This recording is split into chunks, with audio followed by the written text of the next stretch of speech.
So, while we are in Scotland, we are going to be visiting a lot of the Harry Potter stops because we're big Harry Potter fans.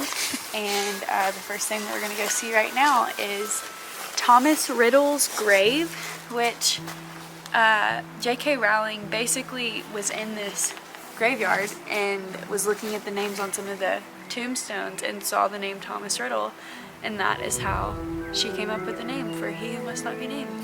So we're gonna go check it out.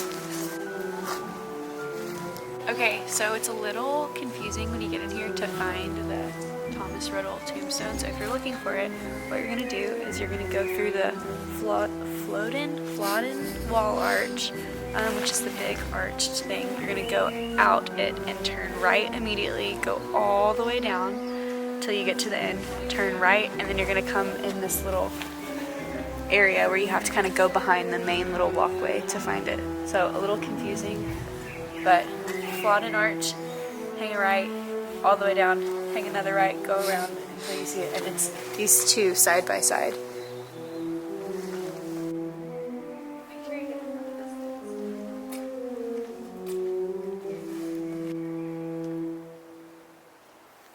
Is it a tomb or is it a... Also, in case I forgot to mention it, the tombstone is found in Greyfriars Kirkyard, which is a graveyard right in the middle of the city.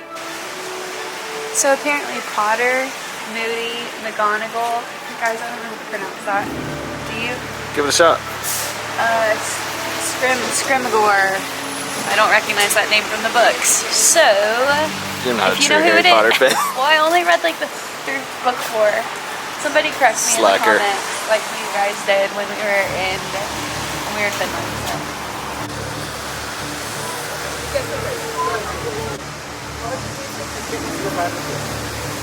So this cafe that's literally a 2-minute walk from the Greyfriars Kirkyard, called the Elephant House, is known to be the birthplace of Harry Potter because it's where J.K. Rowling wrote the first few books in the series. And there's been some controversy where people say she wrote it in a laundromat, or people say she wrote it in a hotel, or all over. Granted, there's multiple books, so there's probably multiple locations, but this place claims to be the birthplace, the starting point for where she wrote the beginning.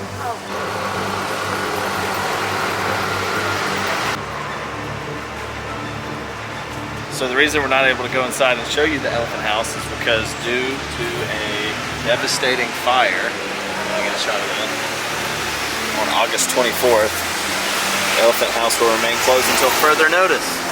So no coffee from the birthplace of Harry Potter. Disappointed. Bummer. Unlucky. Unlucky.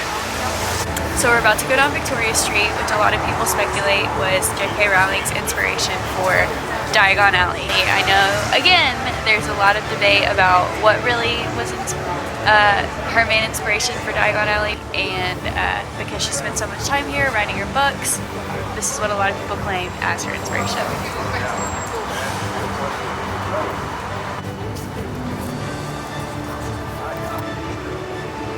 Here is the Harry Potter Museum located off of Victoria Street.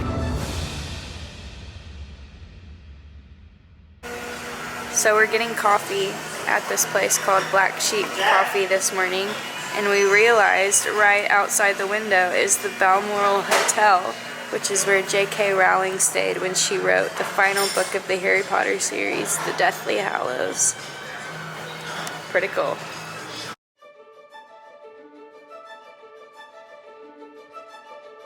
We are at the Glen, Etive, where a lot of the Deathly Hallows Part 1 and Part 2 were filmed.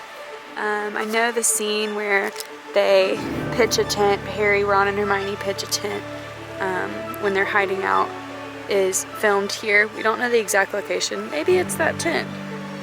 Maybe that's their tent. Just kidding. It's probably that guy that's walking towards it. But pretty cool. I think it's just all over. There were different scenes filmed right over here.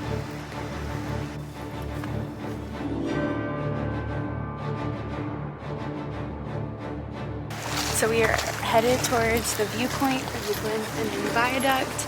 It is 10:15 right now, which is the recommended time to get here because you have a little bit of a walk and there's a lot of tourists. But the train is supposed to go by around 10:45. So we're about to go see it.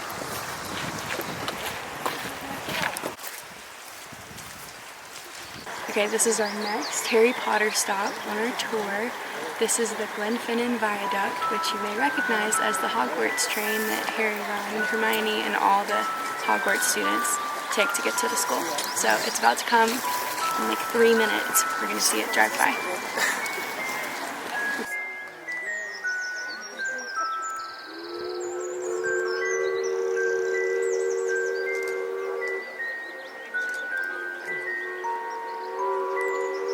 Oh, I have chills.